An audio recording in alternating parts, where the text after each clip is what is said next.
Welcome, comrades. A question that arises fairly frequently is what watches do the military wear? Of course, every country's military appearance, rules and regulations vary when it comes to what can and cannot be worn. However, when it comes to wristwatches, many of the world's forces in the main set out pretty much like-for-like regulations. Watches, or pocket watches, were first introduced into the world by Peter Henlein in 1510. They didn't make their way into the military hands until around the 1800s. By 1880, Gerard Perregaux introduced the first naval officers' wristwatches, and by the Second Boer War, in 1899 to 1902, the British Army were already wearing wristwatches on the battlefield. By World War I, with such technologies as Morse code requiring to be on the airways at the same time to send and receive messages meant that watches were a must-have by every force the world over. However, as wristwatches were still fairly expensive in comparison to pocket watches, many governments were still issuing pocket watches up until the end of the Second World War. By the 1970s, the first of many quartz watches were introduced. Due to the cheap price and accuracy, governments teamed up with the likes of Seiko, Pulsar and CWC to produce their military-grade quartz timepieces. By the 1980s through to the 90s, newcomers like G-Shock, Tracer and Luminox entered the arena, offering far improved elements of the past as well as many new features and durability. By 2000, with the advancements in technology and therefore military devices, watches became little more than pieces of jewellery. Only but a few military personnel really need to wear a watch. Nonetheless, many servicemen and women still choose to wear one. The regulations for most forces are basically the same. The watch can be from any brand, it can be made of any material. However, if your watch bracelet is metal or reflects the light, it's recommended but not a requirement that it be replaced with a rubber, leather or nylon straps and not to stand out or reflect any light. The watch should not be noticeable on the wrist from a reasonable distance and should blend in with your uniform, not forgetting that there are three types of uniform: combat, service and civilian.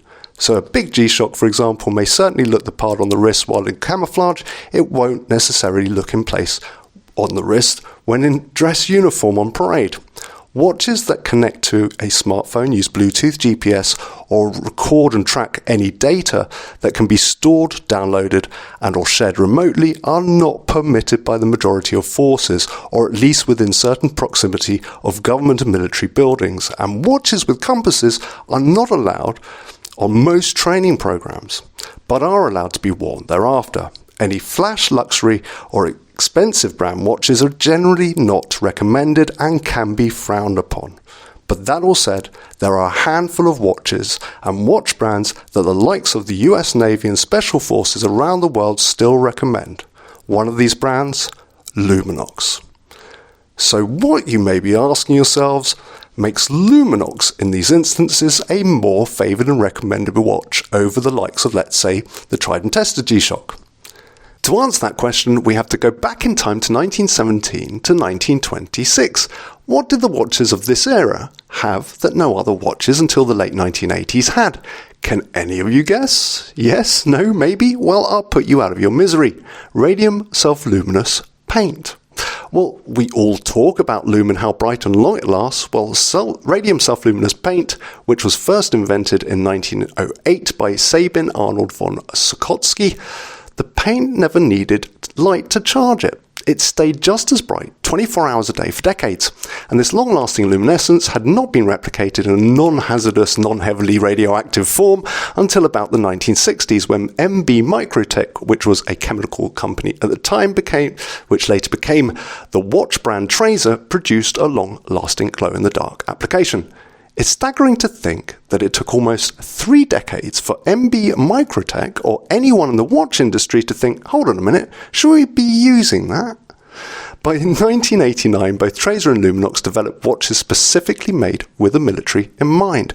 Tracer had a bit of a head start with a contract from the US Army, and it wasn't until a trade show in 1992 when Luminox were approached by the assistant officer in charge of research, development, testing and evaluation in the US Navy, Nick North, to produce watches for night operatives and Navy SEALs.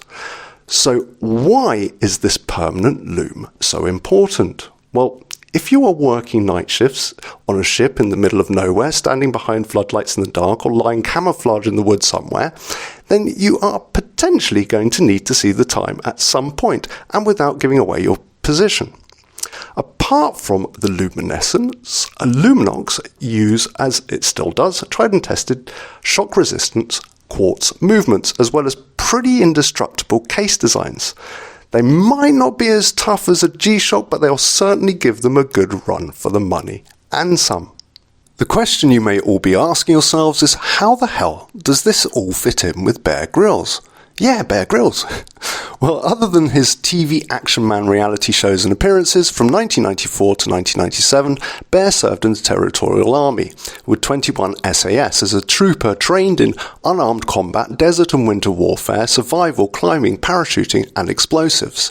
He was also awarded the position of Lieutenant Commander in the Royal Navy Reserve.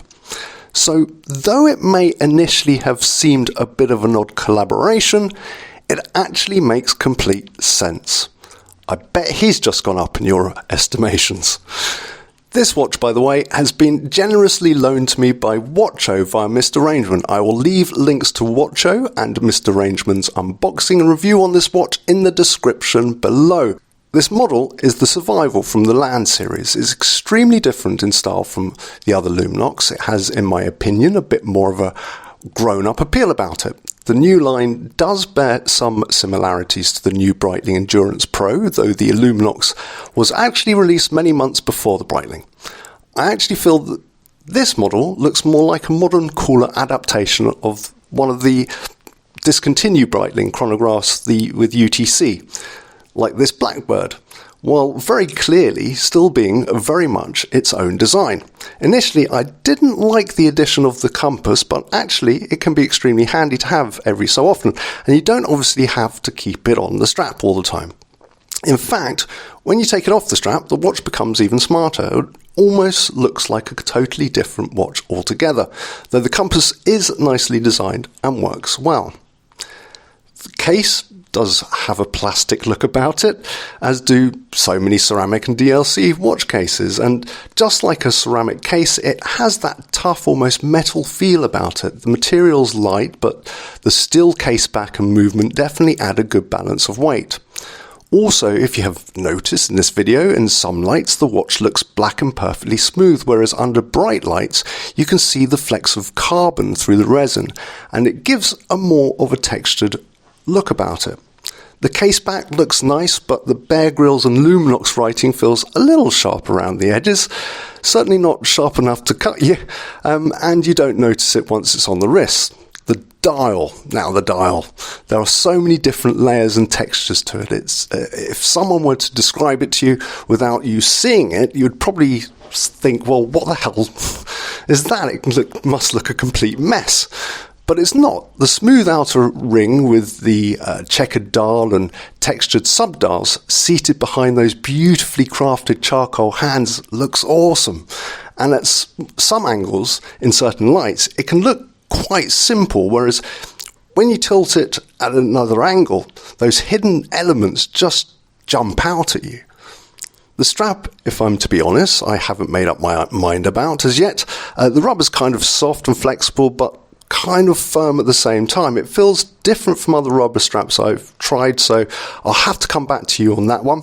Otherwise, design-wise, it definitely goes very well with the watch. The buckle is thick, solid and nicely designed, fitting in well with the curves of the watch case, adding that balance of steel to the crown and pushers.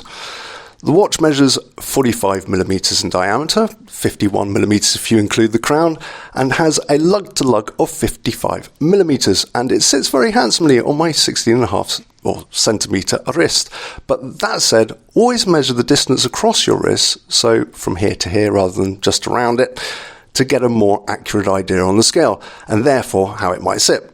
The case shape is really lovely, with these tapering arms that kind of slope and curve round before they flow over the edge and slowly cascade down to the sides and back in again. The orange rubber bit on the crown is not just a decorative add-on, but serves a purpose. It's been designed to prevent over-tightening the crown.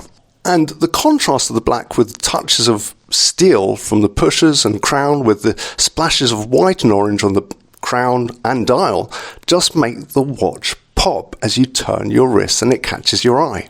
Overall, it's a very well thought out design and far better quality than I had initially assumed it to be. It is rough in one or two places, but certainly nothing that would put me personally off buying one. Inevitably, I have yet to put it to the test, so let's see if my views change in the weeks to come. But having said all that, if Mr. Rangeman's massacre attempts on the watch are anything to go by, which I think, apart from TNT, he pretty much threw everything at it, then it certainly should be decent enough. Other than a few scratches on the metal pushers, crown, caseback and buckle, which Mr. Rangeman might have to have a grovelling chat with WATCHO about, it still looks brand new. And there doesn't seem to even be one scratch on the mineral glass either, which is pretty remarkable, all things considered. So, I'm now very much looking forward to putting the watch to the test and reporting back to you in due course. In the meantime, comrades, dismissed. Thank you for watching and stay tuned for the next video by hitting that subscribe button and bell icon. Until the next time.